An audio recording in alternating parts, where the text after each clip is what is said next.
Hello guys, तो कैसे हो मेरे आईबीएस शूटर्स? आईबीएस से लड़ रहे हो तो आपका स्वागत है हमारी इस एक और नई वीडियो में। और आज मेरा आईबीएस का डे है 10। यानी आज मेरे मेडिसिन्स को डॉक्टर संजय जैन की मेडिसिन्स को लेते हुए आज मेरा 10वां दिन है।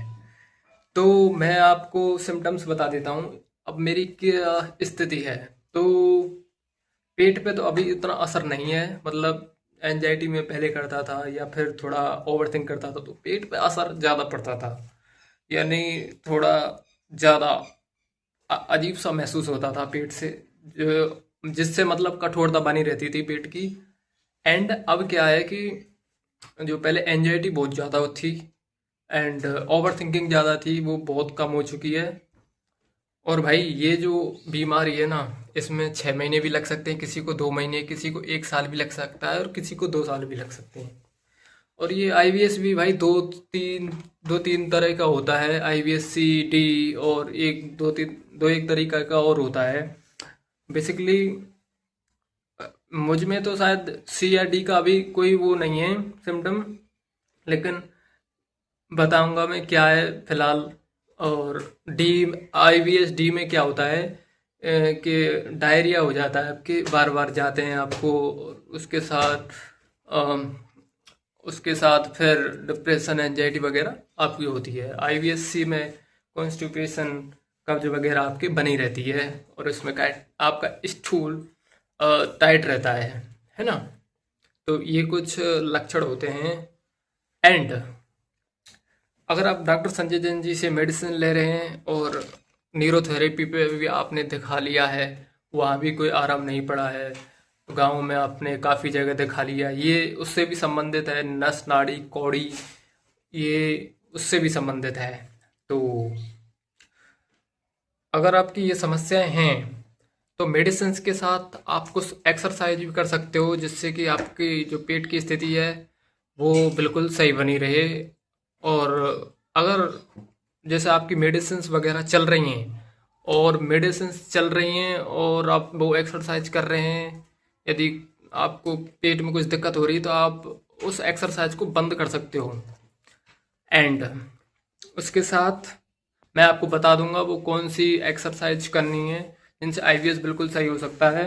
वैसे मेडिसिन लेना जरूरी है क्योंकि उसका कनेक्शन यहाँ यहाँ से बीमारी बनती है। यहाँ से हमारे जो गट है ना, वो गट को गड़बड़ कर देते हैं, जो विचार टाइट कर देते हैं या फिर बहुत इरिटेटिव कर देते हैं। आईबीएस का मतलब ये है इरिटेटिव बाउल सिंड्रोम, इरिटेटिव होता है इससे, ठीक है। तो कुछ एक्सरसाइज है मैं आपको बताता हूँ। एंड आईबीएस में भाई वेट बहुत ज़्यादा लॉस हो जाता है, बढ़ता ही नहीं है वेट। मैं 21 ईयर्स का हूँ एंड और 5'11" मेरी हाइट है। फिर भी जो मेरा वेट है वो भाई 48 के समथिंग है। और देखता हूँ क्या होता है। वैसे जो मेडिसिन है वो लंबे टाइम तक चलेंगी क्योंकि भाई बीमारी भी बहुत लंबे टाइम की है। मुझे करीब ये 10 साल से है, बताओ।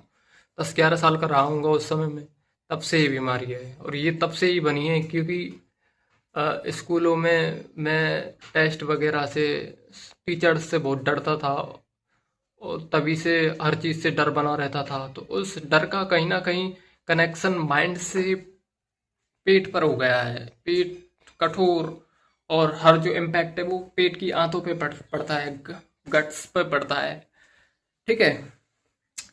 तो भाई इसके पीछे बहुत बुरी स्टोरी है। ये बीमारी एक ऐसी है, ना आपको जीने देती है ना आपको मरने देती है। हालांकि आपकी रिपोर्ट्स बिल्कुल नॉर्मल आती हैं, उनमें ऐसा कुछ भी नहीं आता है। आप बहुत जगह दिखा ली होगी, बहुत भाई पैसे की भी बर्बादी होती है। सोचते हैं इसका तो कोई हल ही नहीं है, अब क्या करें, क्या करेंगे। भाई दिल्ली में 40,000 रुपये मेरे खर्च हो गए न्यूरोथेरेपी में।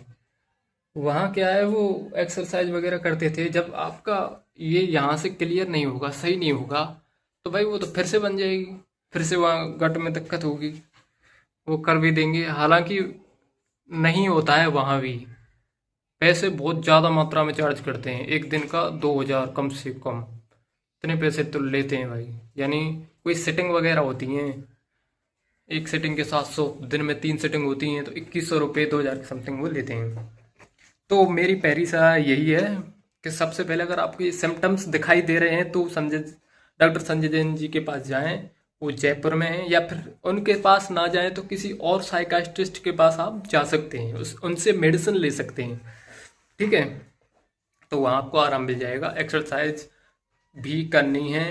अगर आप नहीं, अगर आपको कंफर्ट नहीं लगता है तो आप मत करिए बिल्कुल भी। ठीक है, तो एक्सरसाइज आप कर सकते हो अगर आपको अच्छी लगती हैं तो। एंड इसमें बहुत ही डिप्रेशन काफ़ी लोगों को हो जाता है, हमेशा ज़्यादा एंजाइटी, और कभी कभी पेट में भी दर्द हो जाता है, आंखें ऐसी लगती हैं कि फूली फूली सी। किसी के सिम्टम्स होते हैं कि उनका पेट नहीं फूलता है बिल्कुल, किसी का फूला रहता है, किसी के डायरिया, किसी के कब्ज, मतलब हर जगह दिखा लिए होते हैं, कहीं भी आराम नहीं मिला होता है। बड़े बड़े डॉक्टरों से दिखा लिए होते हैं, वहाँ भी कोई असर नहीं होता। तो अगर ये सिम्टम्स हैं, इनके साथ साथ एनजाइटी, डिप्रेशन और दो तीन छोटी मोटी चीज़ें हैं, तो वो तो भाई देख सकते हो। बाकी इन जो मेडिसिन्स के जो साइड इफ़ेक्ट हैं भाई, थोड़े बहुत तो हैं। जैसे इन मेडिसिन्स को लेने के बाद आपके जो है ना, आपको नींद ज़्यादा आएगी, मतलब काफ़ी ज़्यादा मात्रा में नींद आएगी।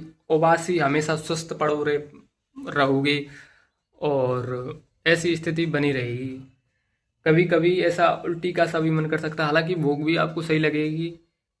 ठीक है, तो ये दो तीन चीज़ें, कभी जब भी आपको चक्कर भी आ सकते हैं, तो ये छोटी मोटी चीज़ें चल सकती हैं। ठीक है, तो मैं आपको एक्सरसाइज बता देता हूँ जो आप कर सकते हो। अगर आप नुकसान नहीं पहुंचता, आपको दर्द नहीं होता है, कुछ नहीं होता है, तो ही करना, वरना करना मत। ठीक है।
बस ये एक्सरसाइज हैं, इनसे आप अपने आप को मतलब 90% आप मेडिसिन से सही हो जाते हो तो 10% इनका भी योगदान होगा, बिल्कुल परफेक्ट हो जाओगे। और इनके साथ साथ ही आप अगर नेक्स्ट वीडियो मेरी देखना चाहते हो तो मुझे सब्सक्राइब कर लो, एंड ऐसी वीडियो जब मैं डालूंगा तो आपके पास आसानी से पहुंच जाए। ठीक है।